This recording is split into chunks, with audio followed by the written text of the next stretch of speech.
Olá pessoal, nós estamos aqui no programa EngieCast, aqui no estúdio WCast. E hoje tem uma presença ilustre, uma personalidade maravilhosa, um grande empresário, o vice-presidente do ACMC, né, Associação Comercial de Mogi das Cruzes, nosso Mohamed.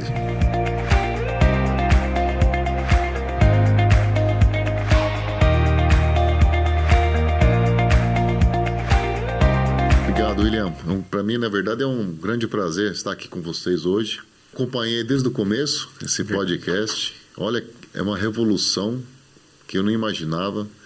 Está muito bonito aqui. Está de parabéns pela estrutura que você montou. E com certeza você vai ser, tenho certeza, um dos maiores podcasts. Já é acho que do Alto Tietê. O seu podcast aqui vai ser um sucesso. E merecedor, porque é um sonho que você tinha e eu acompanho você antes, durante e depois e agora. Realmente, você é um cara, não é fera, você é fera, radicalizou aqui, viu? Então tá de parabéns, obrigado pelo convite e estamos aqui à disposição. Muito obrigado pelas palavras. E vamos falar um pouco da sua história, sua carreira, como você começou tudo. Como um bom libanês, né? Descendente de libanês, meus pais são libaneses, então a gente está no sangue o comércio, né? Então praticamente nasci dentro de uma loja de móveis, no caso, dentro de um comércio. Meu pai era comerciante desde os seus 18 anos, meu avô é comerciante, meu bisavô é comerciante, então é familiar o comércio, né? Então vai passando de geração para geração. Por mais que a gente estude, faz faculdade, você tem diploma, mas eu não sei o que acontece, que a gente acaba indo para o comércio. Então, meu bisavô, ele trabalhava com lenha. Eu lembro que, assim, meu pai contando para mim, que o meu bisavô, que é o avô dele, avô do meu pai, ele falava que ele cortava a lenha e revendia nas casas. No Líbano, isso já. Com camelo. Tinha camelo na época, eu colocava várias lenhas nas costas do camelo. Cortava as lenhas, colocava e saía entregando, vendendo as lenhas nas casas das pessoas, porque no Líbano cai neve. Lá é um clima mediterrâneo, que estão as 4 estações certinho. Então, na época do frio, é a época que o meu bisavô mais faturava. Meu avô foi para a agricultura. Ele tinha máquinas de terraplanagem. Na verdade, até hoje os meus tios mexem com isso. Eles aram a terra, né, com as máquinas para os agricultores poderem plantar. Meu pai também trabalhou com isso. Rasgava as terras com máquina, era prestador de serviço, lá no Líbano, com seus... Lá tudo começava cedo, 15, 16, 17. Aí, aos 18 anos, ouviu falar sobre o Brasil. Ele falou assim, nossa, o Brasil lá, tá todos os patrícios, todos os libaneses estão indo para lá, está tudo abrindo comércio, ali é a terra prometida, como dizem, nem para os negócios. E aí teve esse sonho de vir para cá para tentar a sorte. Veio para cá, trabalhou como mascate, comprando, vendendo, coisa que a gente já sabe, que já está no sangue dele, do DNA. Então trabalhou era mascate, comprava roupa, vendia, no carnezinho, era tudo na mão. E depois meu pai casou, teve filhos, aí até lá meu pai já tinha comércio, que ele gostava de ter o comércio, de comércio no ramo de imóveis. E desde que eu me lembro, desde que eu acho que eu tinha, 3 anos de idade, minha memória que eu lembro que eu estava numa loja, que era do meu pai na época. Eu ficava lá no sofá sentado, brincava lá na loja, correndo para lá e para cá. E eu, desde lá para cá, a gente estudei, me formei, fiz arquitetura, fiz pós-graduação em gestão empresarial, fiz algumas graduações, me especializei em vários assuntos, né, na área de construção e administração. E aos 17 anos, o que eu fiz? Quando terminei o meu colegial, eu falei para o meu pai, olha, eu quero trabalhar. Ele falou assim, por uma condição, você vai abrir eu vou abrir um comércio para você, mas para você te dar um comércio, você tem que me prometer que você vai ter um diploma. Eu falei, não, tá bom, então o que eu fiz? Aí vim aqui para Mogi, com 17 anos de idade, foi emancipado, né? Porque para poder abrir empresa tem que se emancipar. Olha, que legal. Para abrir o CNPJ. Abrimos aqui, comecei na 1ª de setembro, né? Meu pai procurou, eu com ele, achamos um ponto, tudo. E aí a gente investiu, na época era um investimento inicial muito baixo, algo de R$8 mil, não era muito pouco mesmo. Mas era um começo. Então ele começou com R$8 mil, na loja na frente, morava nos fundos, solteiro, 0 despesa, né? Não tinha despesa, não pagava aluguel, não pagava nada. A única coisa que eu pagava era o aluguel do ponto comercial, né? E a minha despesa era alimentação e pagar a faculdade, né? Então vivia praticamente bem básico para poder fazer o negócio virar, que eu não posso ter gastos extras, né? Tudo que a gente ganha no comércio, investe no comércio, para poder crescer. E eu, aos 17 anos, vim para cá, onde fiz a faculdade, fiz um monte de coisas, só que de cursos que eu fiz, eu olhava, o comércio para mim acho que era mais interessante, né?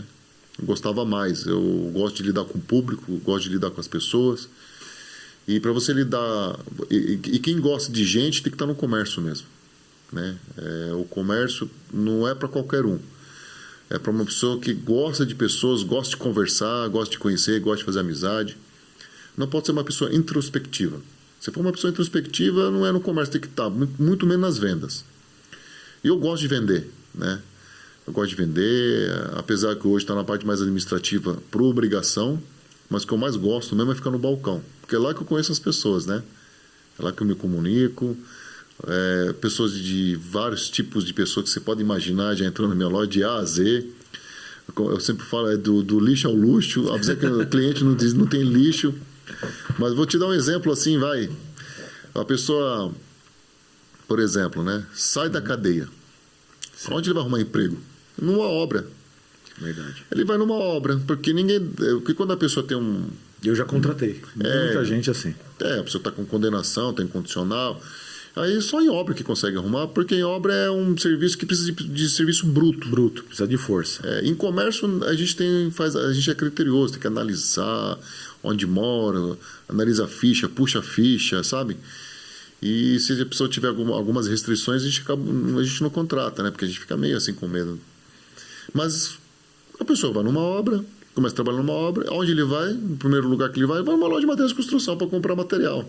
Então, assim, também vai juiz. Esses dias aí tinha um juiz. Então, por isso que eu falo assim, vai de A a Z no meu estabelecimento. No meu tipo de atividade não existe um público definido. Teve alguma vez uma história assim diferenciada de um cliente seu que você achou que fez a diferença?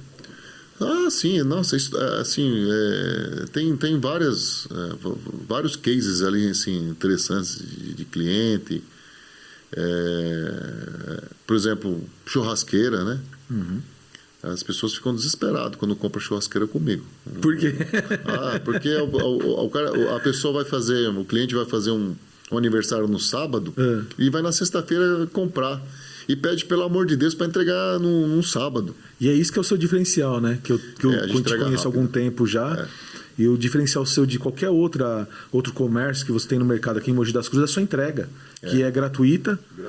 E você entrega muito material. Eu penso assim, né? Olha, eu não sei se todo mundo pensa assim, mas eu falo assim, puxa, eu tenho toda vez que surge uma entrega, eu tenho uma obrigação de entregar. Então eu não vejo a hora de me livrar desse problema, porque entregar é um problema. Porque é gratuito, tem que tomar muito cuidado. Sim. O material tem que chegar bonitinho, tem que chegar certinho, bem contadinho, não pode estar arranhado, não pode estar estragado, quebrado, faltando. Então, não vejo a hora. Tem entrega, vamos fazer essas entregas logo. Vamos nos livrar desse problema. E aí o pessoal comprou a churrasqueira e como é que ficou? Então, aí da churrasqueira, aí assim, a pessoa compra e é o desespero, né? Uhum. Aí você imagina, a gente tem que ir lá, levar, tem que acontecer tudo bonitinho, não pode faltar nada. Porque, assim, um exemplo, se caso acontecer de não conseguir entregar para ele, você imaginou, ele não consegue fazer o churrasco. Verdade. Então, assim, é um caso de responsabilidade muito grande, né? Mas acontece muitos cases assim agora, mas olha, assim que aparecer uma na memória, eu vou te contar. Desde dramático, trágico, comédia... Existe também os golpezinhos. Vou te dar um exemplo, uma coisa que acontece às vezes. A pessoa compra um produto. Vou te dar um exemplo de uma lâmpada. Ele compra uma lâmpada, coloca lá queimou a lâmpada. Ele tira, limpa bonitinho e fala, aí ele compra uma lâmpada, né, de novo, depois de 2 anos. Meia hora volta, eu comprei essa lâmpada aqui, queimou. Mas na verdade queimou aquela que estava 2 anos atrás. Fala que acabou de comprar e queimou para ter vantagem. Aí a gente olha no lote assim, fala, mas esse lote aí não está batendo com o lote atual, né? E na hora vocês fazem o teste também, né? A gente faz o teste. Então, assim, existe às vezes má fé, mas também existe também pessoas de boa fé. Hoje em dia, 95% das pessoas praticamente são de boa fé. A maioria. Então, não é todo mundo que faz coisa errada. Tem muita gente boa. Tem bons clientes, ótimos clientes. Por sinal, né, não precisa nem falar, você é engenheiro, dono de uma grande empresa de construção. Você é uma pessoa, um ótimo cliente. Temos muitas histórias juntos. Temos, é verdade. Né? Então, são vários cases que acontecem. E assim, é a dinâmica do comércio. E né? como é que foi? Então, você teve seu primeiro comércio, né? E como é que foi para crescer e virar esse grande empresário que você é hoje? Então, o segredo do comércio para você começar é você trabalhar enxuto. Despesa zero. Despesa zero, você não pode ter custos altos, você tem que trabalhar muito em cima de investimento. Por exemplo, tudo que você vende, uma boa parte, praticamente 70%, 80% do teu lucro tem que ser reinvestido no seu próprio negócio. Então, assim, no comércio hoje, para começar a ter um certo retorno, depois de uma certa estrutura, demora de 3 a 5 anos, no mínimo. Isso é no mínimo. E o pessoal pensa muito em imediatismo. O imediatismo. O primeiro dinheiro que começa a ganhar já começa a desviar o foco. Já comprar outras coisas que tem nada a ver com o próprio comércio. Eu não. Eu dediquei muito ao comércio. Eu levei quase 6 anos, 7 anos assim, para deixar o comércio mais ou menos estabilizado. Não 100% estabilizado. Porque precisava de investimento, aumentar cada vez mais o leque de produto. Né? Então, no meu ramo de materiais de construção, quanto mais itens você tiver na tua loja, mais você vai vender.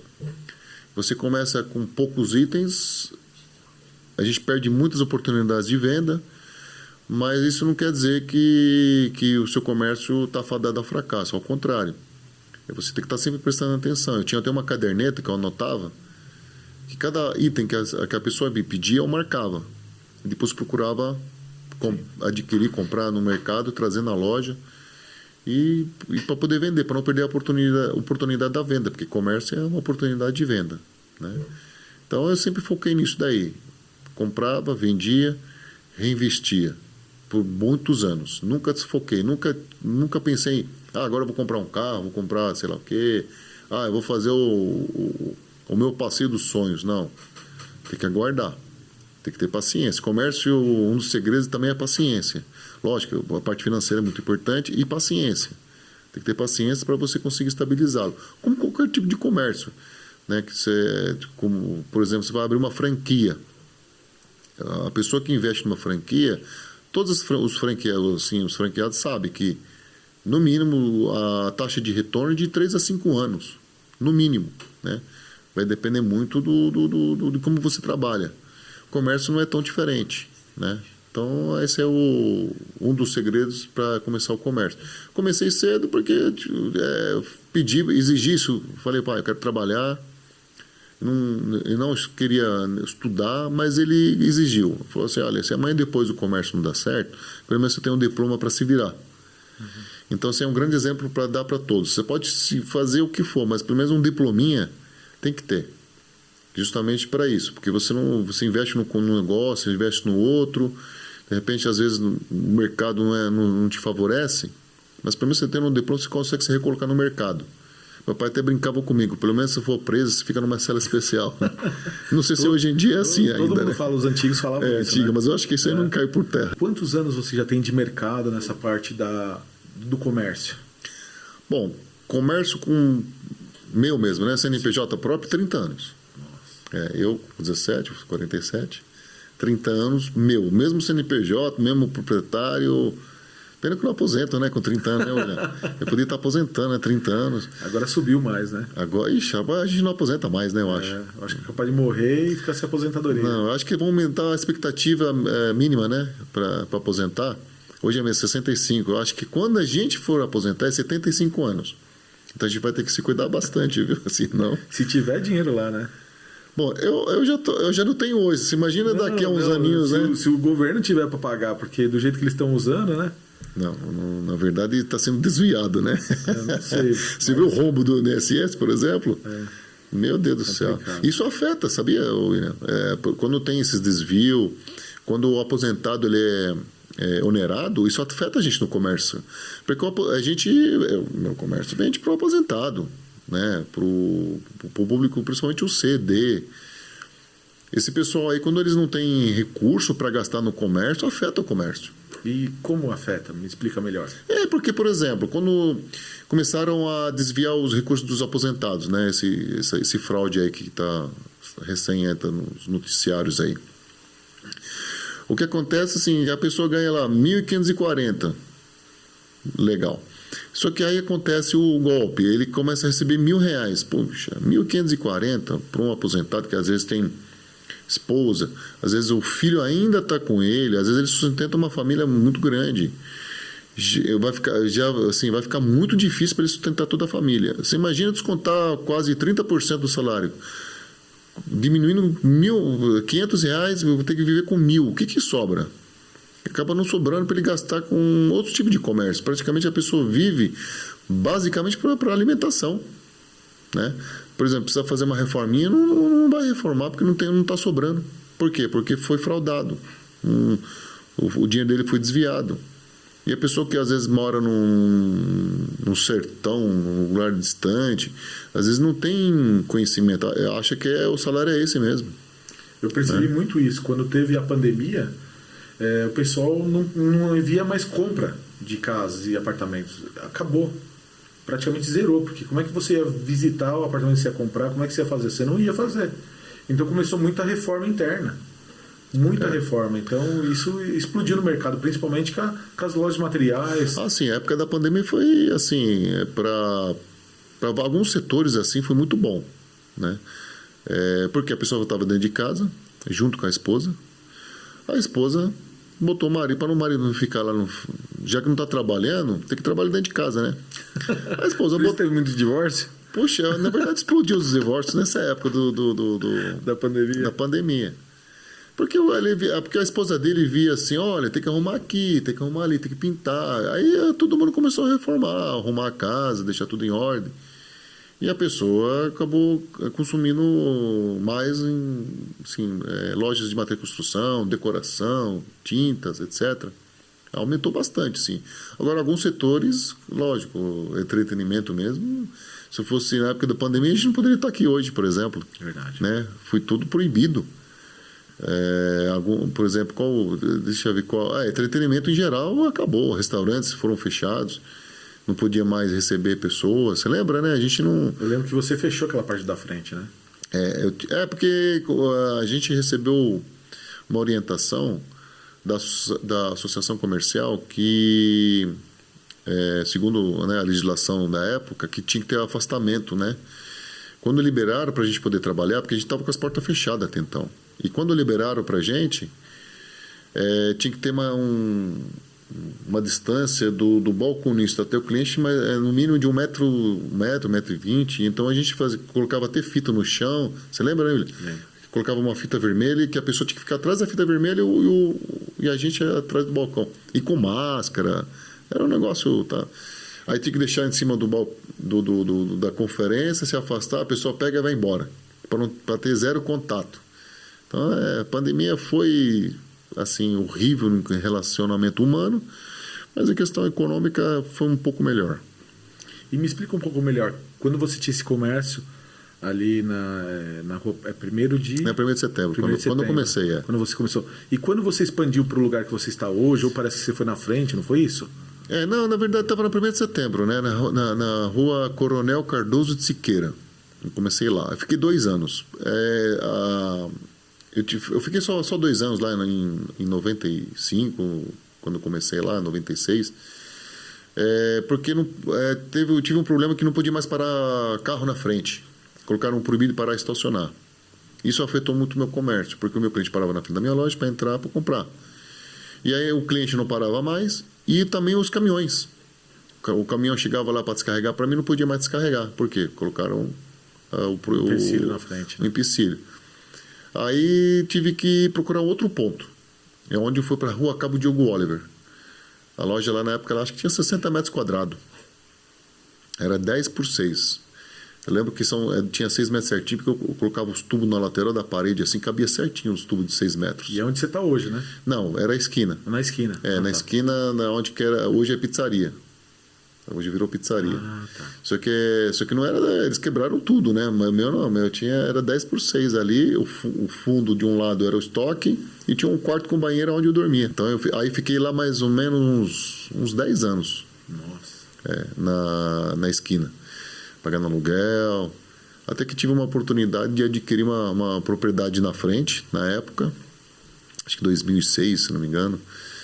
Não, 2005, acho. 2005. Porque depois comprei, tive que construir e tal. Acho que inaugurei minha loja lá em 2007 depois. Né? Então foram 3 lugares.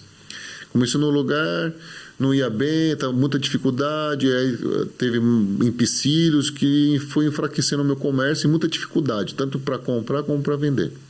Mudei para a rua Cabo Diogo Oliver, de esquina. Também podia parar carro na frente, etc, etc. Colocaram um ponto de ônibus. Nossa. Aí já proibiram de parar carro, caminhão, etc. Mas assim, podia parar do outro lado. Aí aluguei o ponto na frente. Os clientes podiam parar na frente, os caminhões podiam parar na frente e descarregava para mim. Até que um belo dia o proprietário tinha mais ou menos uns 68 herdeiros. Nossa! Caramba! E aí? Aí você imagina ter que chamar para eu poder comprar, tem que reunir os 68 pessoas.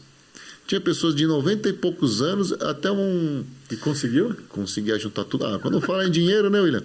Aparece... Gente, veio o cara de Minas, veio de Campinas, Rio de Janeiro. Aparece gente de tudo quanto é canto. Né? Porque esse eu não imaginava. Porque eu entrei em contato com um, com outro, sim. Aí eles mesmos foram chamando os primos dos primos, as viúvas. Porque era uma propriedade de 1912. Nossa, bem antiga. E nunca fizeram mais nada. Então eu tive que chamar todo mundo para pagar todo mundo para ser justo, né? A gente tem que também, um dos pilares também do comércio é credibilidade. Sim. Quando você tem crédito e credibilidade, as coisas fluem com mais facilidade. Sim. Então a gente acabou conseguindo juntar todo mundo, paguei todo mundo, dividi certinho.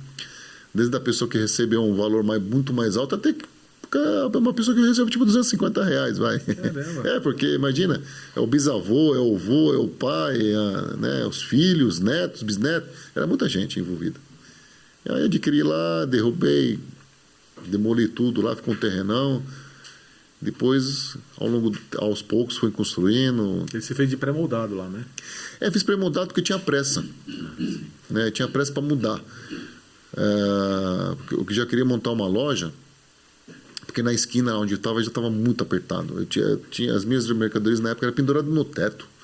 Era no teto, assim, tudo nos fios, assim, não sabe? Um monte de varal. Eu tinha que colocar lá fora.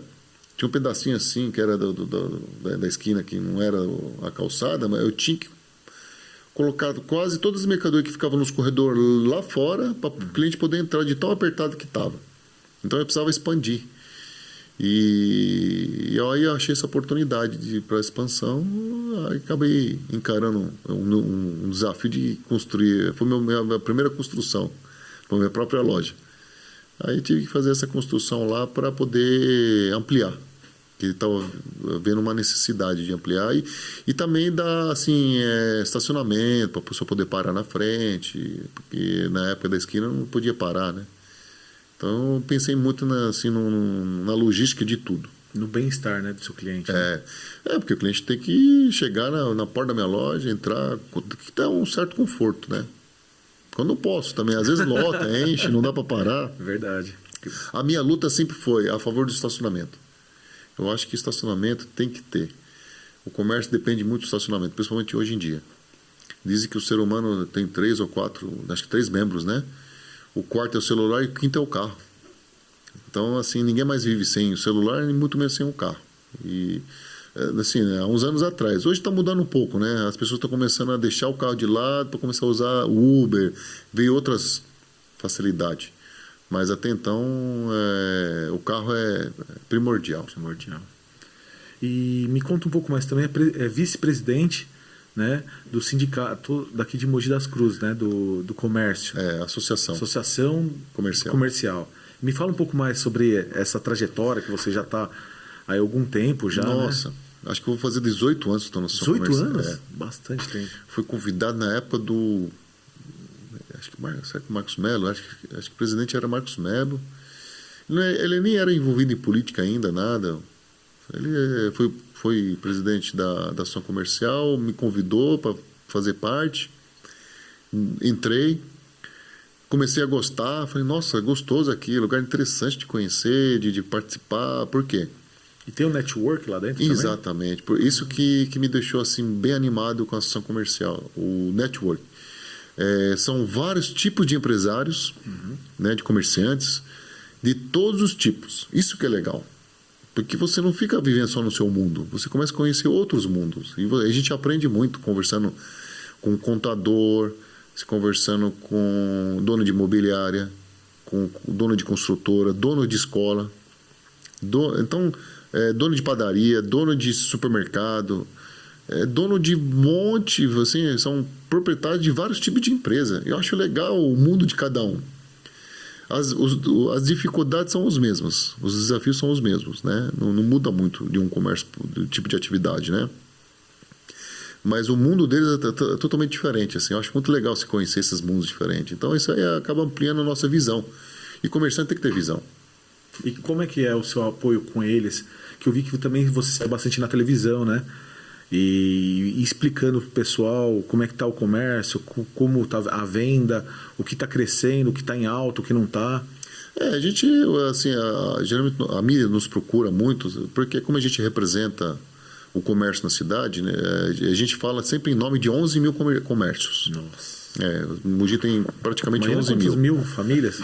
Imagina, são 11 CNPJ, imagina quantas pessoas envolvidas, né? Porque cada empresa, a maioria das empresas, a maioria dos comércios são comércios familiares, viu? O marido, a esposa e os filhos, tudo envolvido no comércio. Então, assim, e às vezes dão ter continuidade, né?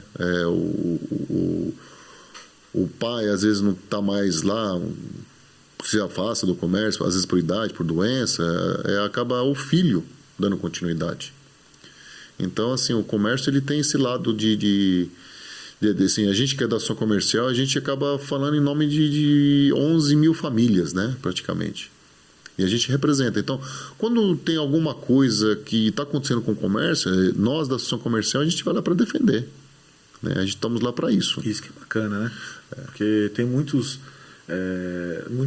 outros que vão lá para criticar, para prejudicar. Vocês não, é ao contrário, né? Para proteger, para defender e para ajudar. A nossa função é proteger o comércio. Ao contrário, quando mexe com o comércio, é lógico, a gente sempre fala em nome do coletivo, né? Mas quando estão mexendo no comércio, a gente vai lá, procura os órgãos públicos como representantes, os órgãos públicos são obrigados a nos atender, né? Porque a gente é da representação, a gente tem uma representação civil, né? A gente representa o comércio. Então a gente está falando em nome de um coletivo muito grande. E a nossa função é essa, é sempre buscar apoio para os comércios, como estacionamento, como segurança. A gente fala muito de segurança. A gente fala da parte de fiscalização. Às vezes, quando tem algum abuso, a gente vai lá na prefeitura, olha, está tendo abuso, vocês têm que maneirar, não é assim, né? Um exemplo. Sim. Então, às vezes, a fiscalização, e eles acabam atendendo a gente, eu lembro na época também que vocês protegeram o pessoal quando estava fazendo a reforma da pavimentação, né? Que os comércios tudo tiveram problemas, porque o pessoal não conseguia ir até o comércio. Nossa, aquela foi uma briga feia, né?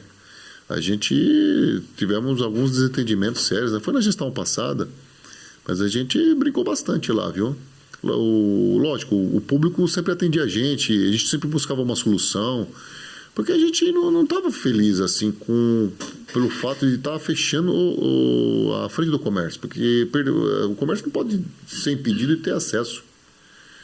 Então a gente sempre, mas sempre acaba resolvendo, sabe? Sempre chegando, conversando, num consenso comum a gente sempre acaba resolvendo. Acaba buscando, lógico, não é só a gente ia, uma pessoa ia sozinha, sempre levavam todas as pessoas afetadas, sempre tinha reuniões. A gente exigia que tinha que ter reunião pelo menos uma vez por semana para cada quarteirão buscar uma solução para não ser afetado. E os próprios comerciantes que davam a solução. Se vocês fizerem deixar meia faixa, não fechar minha calçada para o cliente poder chegar até a minha loja, isso vai me ajudar bastante. Então a gente foi conversando, chegando no consenso comum, a gente meio que fomos, né, se adaptando a esse prazo aí, né, durante a obra, né? E para essa molecada nova, o que você deixa para eles, ter você como inspiração, como um grande empresário, né, para eles terem um dia partir de um princípio igual você teve, de fazer seu comércio, incentivar essa juventude nova a fazer, trabalhar do jeito que você faz. O jovem ele tem que começar cedo a trabalhar, para sentir o valor da dificuldade, de como ganhar dinheiro. Pode começar, não precisa de repente abrir o próprio negócio, você pode começar trabalhando para as pessoas mesmo, né? Ninguém nasce empreendedor, todo mundo trabalhou em algum lugar, teve alguma ideia, juntou dinheiro por um bom tempo e abriu o seu próprio negócio, né? É que eu já vim de uma família de comerciantes, é diferente, mas às vezes ele não tem nem pai nem mãe que é comerciante, às vezes são professores. E de repente o filho quer seguir um caminho. Às vezes o caminho do empreendedorismo às vezes é uma oportunidade também. Exato. Né? Às vezes nem sempre a pessoa nasce pensando que vai ser alguma coisa. As coisas na vida das pessoas vai acontecendo. Então, para o jovem, o importante é ele entrar no mercado de trabalho. Ele pode começar a procurar começar trabalhando como funcionário mesmo, para ele poder aprender. Porque você não pode montar o seu negócio logo de casa se você não tem noção nenhuma de mercado, não tem noção de nenhuma como funciona na prática. Porque a teoria é teoria, mas a prática é totalmente diferente. Então é importante, entra no mercado, aprende, vira funcionário mesmo, aprende como funciona. E se você tiver o sonho de empreender, pode empreender. Mas lógico, sempre com uma educação financeira. Sem educação financeira, você não pode empreender. Tem que ter bastante critério e ser muito cauteloso. E tá difícil também de contratação desses pessoais mais novos, né?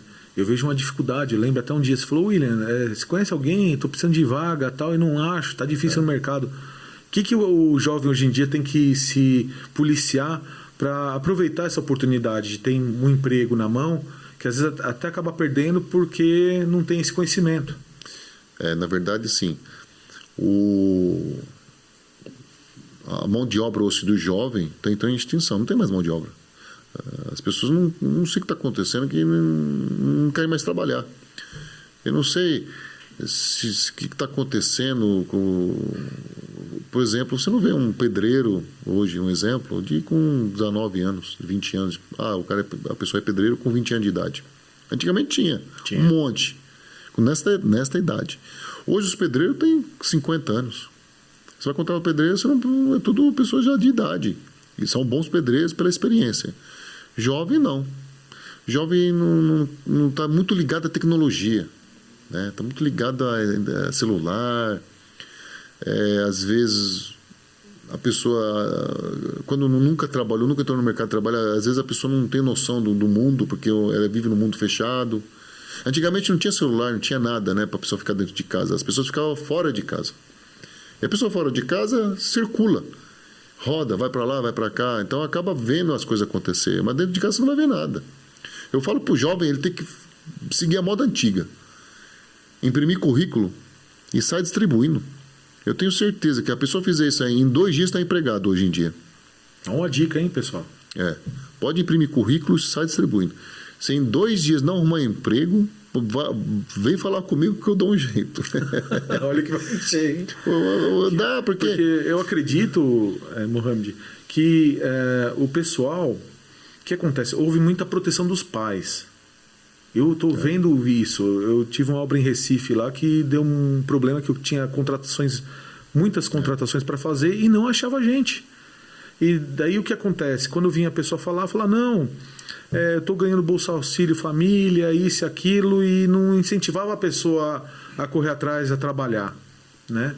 Então isso fazia com que ele ficava acomodado.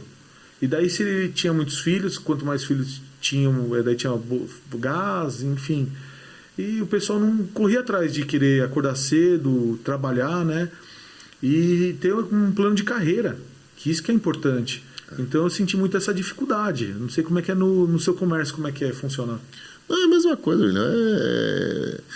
assim, antigamente a pessoa que queria emprego procurava. Hoje em dia praticamente a gente está indo batendo na porta da pessoa, vamos trabalhar? Quer trabalhar? Vamos. A gente está indo atrás.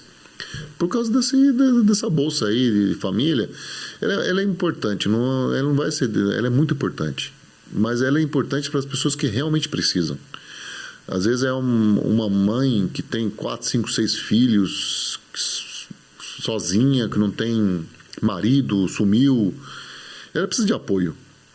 Às vezes está numa extrema pobreza, numa extrema necessidade, precisa trabalhar e ainda ao mesmo tempo cuidar de filhos. Essa mulher precisa realmente ser protegida pelo Estado. Só que também eu vejo muitas pessoas que não precisam da Bolsa Família e tá recebendo. Porque aí pai e mãe recebem Bolsa Família no trabalho e acaba meio que o filho se espelhando. Isso é péssimo também. Então, assim, tem que ser muito criterioso esse negócio de dar a Bolsa Família. Se você vê que a pessoa tem condições de trabalhar, eu acho que tem que de repente dar uma Bolsa Família, mas mediante a pessoa por um período se preparar para se recolocar no mercado de trabalho. O governo, sei lá, o pessoal lá do governo, né, federal tem que fazer algum plano que faça que essa pessoa se mexa, buscando ou educação ou buscando algum grau técnico de instrução para poder se recolocar no mercado. Caso não faça, perde esse auxílio, né? Tem que ter alguma ameaça, entre aspas, né? Falar, se você não estudar, não se instruir, não for atrás, será cortado. Então, aí as pessoas acabam se mexendo. Verdade. Né? Agora, fica dando, simplesmente por dar, por questões eleitoreiras, questões partidárias, está destruindo o Brasil. E o futuro do Brasil está na mão de obra, está na produção. Não está no socialismo.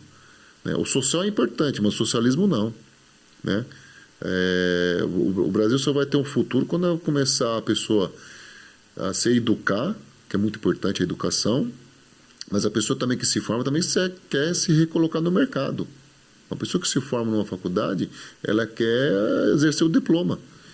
Se continuar desse jeito, não vai ter mais indústria, não vai ter mais comércio para a pessoa poder exercer. Então, tem que pensar no futuro. O imediatismo, o curto prazo, ele é péssimo para qualquer nação. Na história, a gente vê que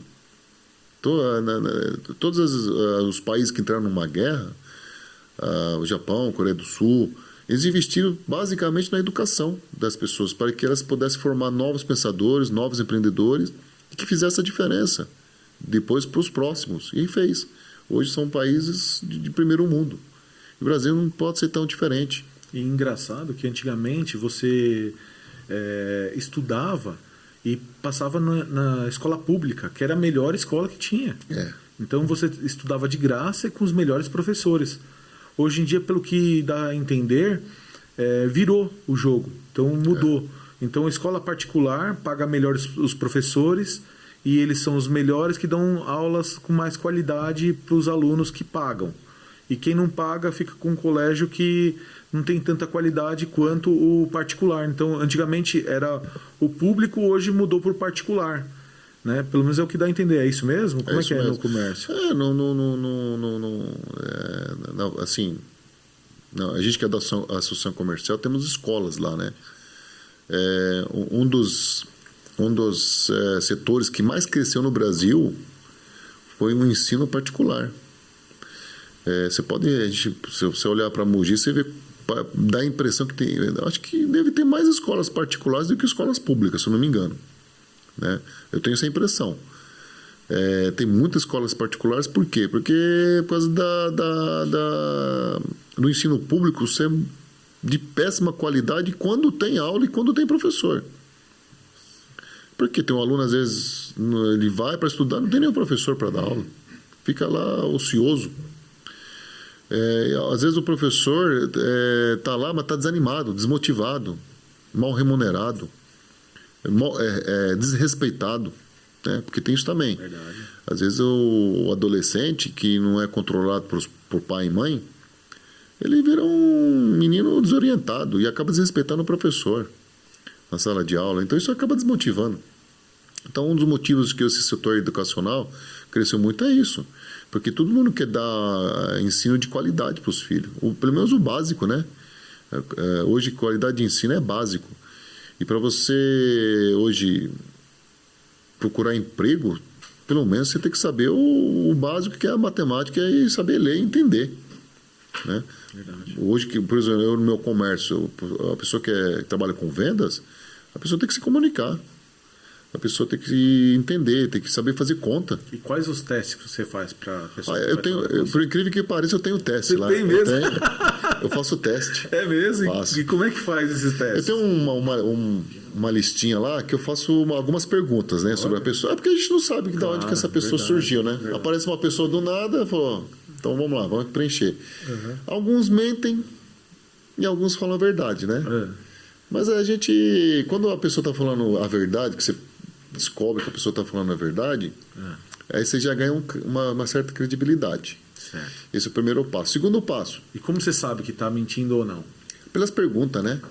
Porque eu faço são várias perguntas que estão meio que associadas a outras perguntas, né? Certo. Você pergunta de um jeito, você pergunta de uma maneira diferente. Às vezes a pessoa responde aqui de um jeito e aqui da outra. Né? Tá, tipo assim, tá enganando. Quem mente uma vez, às vezes, tem que mentir sempre para poder cobrir as outras mentiras, né? A verdade é uma vez só e acabou. Pode doer, mas é uma vez só e acabou. Então, como que ganha credibilidade comigo? Em primeiro lugar, honestidade. Falou a verdade, já ganhou credibilidade, porque já começa com honestidade a pessoa. Claro. Né? Você não pode chamar uma pessoa que mente, que já logo no teste o cara já está mentindo para você. Imagina trabalhando para você depois. Nossa. Tem isso também. Então a pessoa chega falando a verdade. Primeiro ponto. Segundo ponto, tem uma continha de matemática. Básica, hein? E eu acho que o pessoal, a maioria, não passa, hein?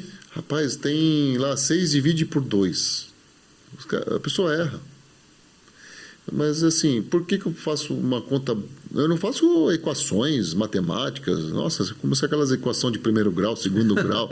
Esquece, não é nada disso. Coisa básica. Tem que ser igual tripla, né? Tripla, lembra? Nossa senhora, se passar uma dessa então, ninguém passa. Não, esquece. Aí eu acho que é capaz de até repetir, não tem problema. Mas por que eu faço conta simples? Porque lá no meu comércio, tem conta. Quando a pessoa vai trocar uma mercadoria, eu comprei 6 cotovelos, por exemplo, né? Eu estou devolvendo 2, eu vou ficar só com 4. A diferença é como que eu faço aí? Eu posso pegar em crédito ou posso trocar com outra mercadoria? Então a pessoa tem que ter essa noção. Claro. 6 menos 2, sobrou 4, esses 2 custam isso, consigo trocar com isso. É uma coisa simples, né? Mas isso, às vezes, por incrível que pareça, eu tenho muita dificuldade. Nossa.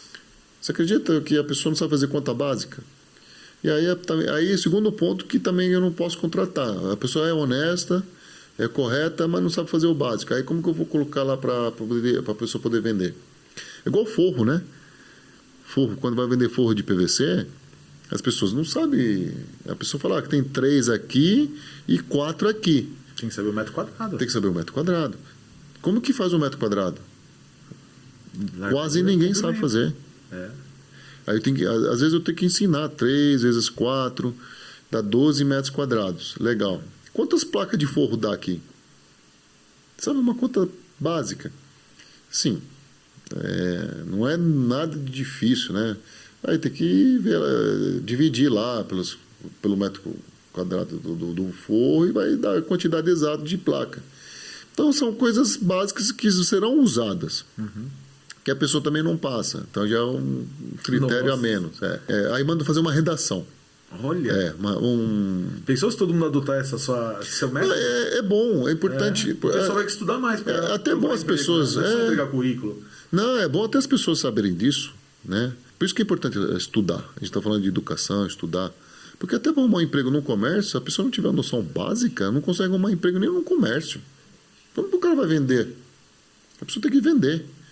Isso não sabe nem fazer uma continha, não sabe nem fazer uma redação, não sabe nem falar, não sabe nem escrever. Como você vai escrever? Como você vai preencher uma ficha? O cliente chegou, comprou, vai preencher uma ficha. A pessoa não vai saber preencher uma ficha. Então eu peço para a pessoa fazer uma mini redação. E sempre pergunto, né? O que você acha? Descreve sobre matérias de construção, conforme o seu entendimento. Aí a pessoa escreve lá. Eu leio, eu gosto de ler, só para entender Então, assim, cada um fala de um jeito, né? É importante para construção, é importante para reformar, eu uso muito lá em casa, cada um com o seu jeito, né? Então, é legal. Eu tenho que fazer isso. É um filtro, né? Senão eu me desgasto muito. Vai lá 20 pessoas para entrevistar, eu vou falar com 20 pessoas, não dá. Fico cansado. Você imagina, é repetitivo, fica falando as mesmas coisas. Então a gente acaba fazendo um mini filtro aí nesse sentido, né? Porque não é uma mão de obra qualificada a pessoa já é diplomada. Entendeu? Quando a pessoa já está diplomada, você já sabe, a pessoa já passou por critérios para chegar ao diploma. Mas quando a gente, do comércio, a gente pega a pessoa de ensino básico, né? E o pessoal hoje em dia acha que é muito QI, né? Quem indicou. E não é bem assim. Não adianta ter indicação e a pessoa não saber calcular, né? Ver a divisão, não saber fazer uma redação, né? Não contar um pouco sobre a história dela, ver o que ela sabe na parte, principalmente do que ela está pleiteando para trabalhar, né? Não, eu vou indicar sei lá quem. Eu vou indicar meu primo, vou indicar meu amigo, meu vizinho. Não, legal, indica, é bom, pode indicar, vem aqui. Mas a pessoa tem que ter pelo menos um básico para poder trabalhar. E, lógico, depende do setor. Se eu vou, por exemplo, para a pessoa para que mexe com carga e descarga, lógico, a pessoa não precisa ser letrada, né? Mas mesmo assim, pelo menos saber contar as pilhas, né? Quantas pilhas? Cada pilha tem 15. São 10 pilhas. Quantos tem no total? Tem 150 lá, saco de cimento. Então, isso aí pelo menos, né? Porque a gente às vezes perguntou, quantos sacos de cimento tem lá? Tem 10 pilhas por de 15. Tá bom. A pessoa às vezes não sabe nem fazer isso. Exato. Aí acaba prejudicando e atrapalhando todo o processo, né, da gente de trabalhar para o dia a dia. Então a pessoa que está lá tem que estar lá para colaborar. Por isso que chama colaboradores. É verdade. É para colaborar. Funcionário é para funcionar. A coisa tem que funcionar. O próprio nome diz. Entendeu? Então eu gosto de falar sempre colaboradores. Você está aqui para colaborar. Às vezes eu até associo ao time de futebol, sabia? Como é que é isso? Eu falo pro rapaz que vai trabalhar comigo, falo, aqui é igual um time de futebol, viu? Aqui é um ajudando o outro. Aqui tem o zagueiro, tem o lateral, tem o centroavante, tem o meio de campo, você tem que tocar a bola. Aqui é um time. Não adianta todo mundo jogando bola e você tá lá parado, arrumando a meia. Ou você entra no campo para jogar, ou você não entra, né? Na loja é a mesma coisa, você entra aqui para jogar, entra para trabalhar. O jogador de futebol ele veste a camisa, aqui tem que vestir a camisa, entendeu? Tem que torcer a favor. Eu pergunto, quando você entra num time de futebol, você põe a camisa do seu time, você entra para fazer gol contra? Você entra para ficar prejudicando teu colega? Você entra para não fazer nada? Ou você entra para jogar, para fazer a diferença? Claro. E aqui é a mesma coisa. No comércio não é tão diferente. É igualzinho um time de futebol, igualzinho uma obra. Você já imaginou? Você contrata o pedreiro e 2 ajudantes. Um para levar e outro para virar massa. Se o cara não vira massa, o cara não leva e o pedreiro não trabalha. Exato. É uma engrenagem. É uma engrenagem. É igualzinho time de futebol. É uma engrenagem. Eu falo time de futebol porque todo mundo gosta de futebol, né? Todo mundo assiste, sim. Todo mundo entende, todo mundo fala, critica, torce. Só que isso funciona de exemplo para o nosso negócio também, viu, velho? Claro, para todos os negócios. Com certeza. A aguinha é boa aqui, viu? Geladinha. Bom, estamos caminhando aqui para um final. Gostaríamos de bater um papo com mais outro podcast contigo, falando um pouco mais das outras áreas que você atua também, né? E vamos deixar para um próximo capítulo, então. Muito agradecido pela sua presença. Que volte mais vezes aqui, você é da casa, convidado. E muito sucesso, que você continue sendo essa pessoa maravilhosa, um exemplo de pai, um exemplo de empreendedor, um exemplo aí de vice-presidente da associação, né? E que sua carreira continue esse sucesso que está.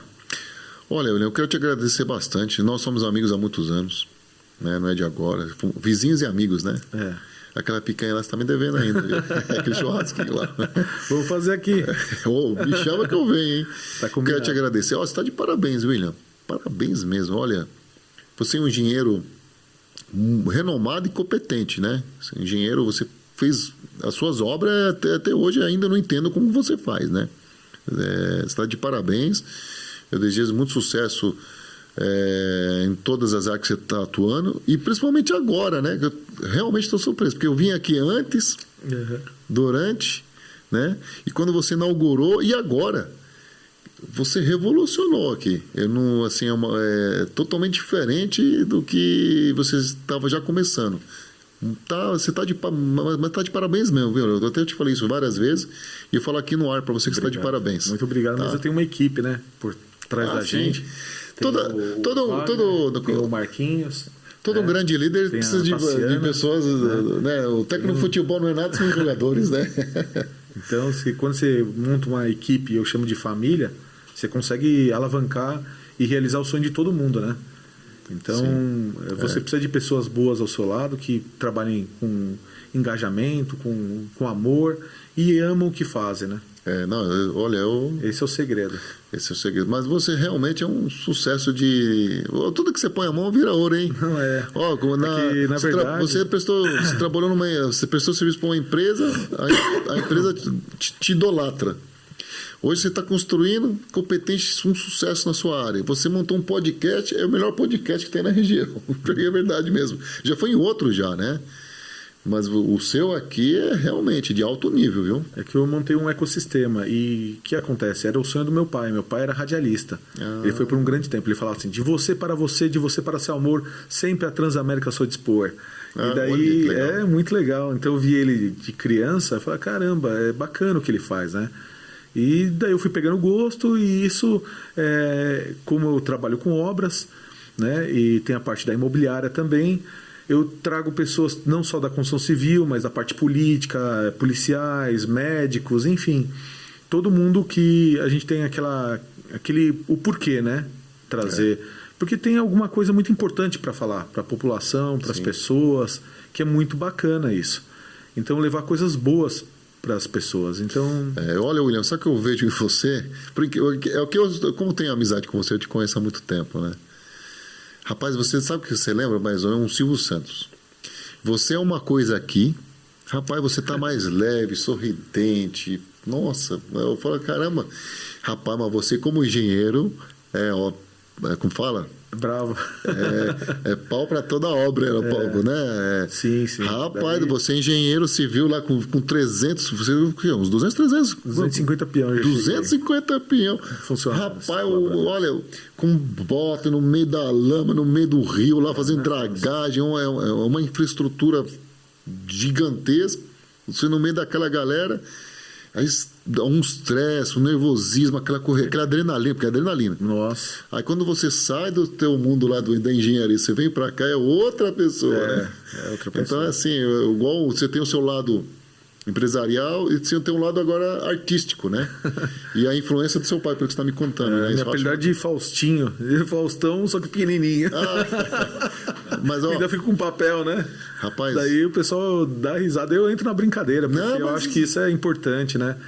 A gente ter esse carisma, ter essa alegria. Sabe o que falaram pro Jô Soares? Que quando ele emagreceu, ele ficou sem graça. Aí ficou gordinho de novo, ele virou um sucesso. Na verdade... O Jô Soares, ele sempre brigou com a balança, né? Sim. Então, quando ele ficou magro, as pessoas pediram para ele, não, volta o que você era antes. Porque ele ficava mais bonito, mais carismático, mais ele, autêntico. Você tem que ser isso aí, William. Você é um cara autêntico, não precisa ser nada diferente do que você é. Eu só acho que estou vendo que você está muito mais feliz hoje, focado nesse mundo de podcast, entretenimento.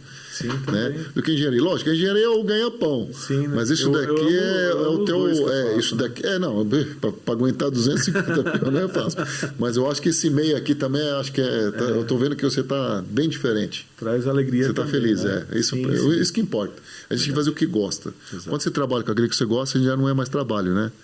Virou um hobby, virou um hobby. Aí eu tô percebendo que é um hobby para você. É isso mesmo. Então, parabéns. Obrigado pelo convite. Nós lá da Associação Comercial de Mogi estamos à disposição. A gente lá da Lodinha, né? Passa o endereço da loja. Da loja, que é a Issa. Eu estou lá na rua Cabo Diogo Oliver, a loja chama Issa Materiais de Construção. Rua Cabo Diogo Oliver, 148, perto do túnel San de Bierro. Nome é difícil de falar. Próximo à Praça Diego Leme Chavedar. Então eu estou bem próximo ali. Eles estão à disposição.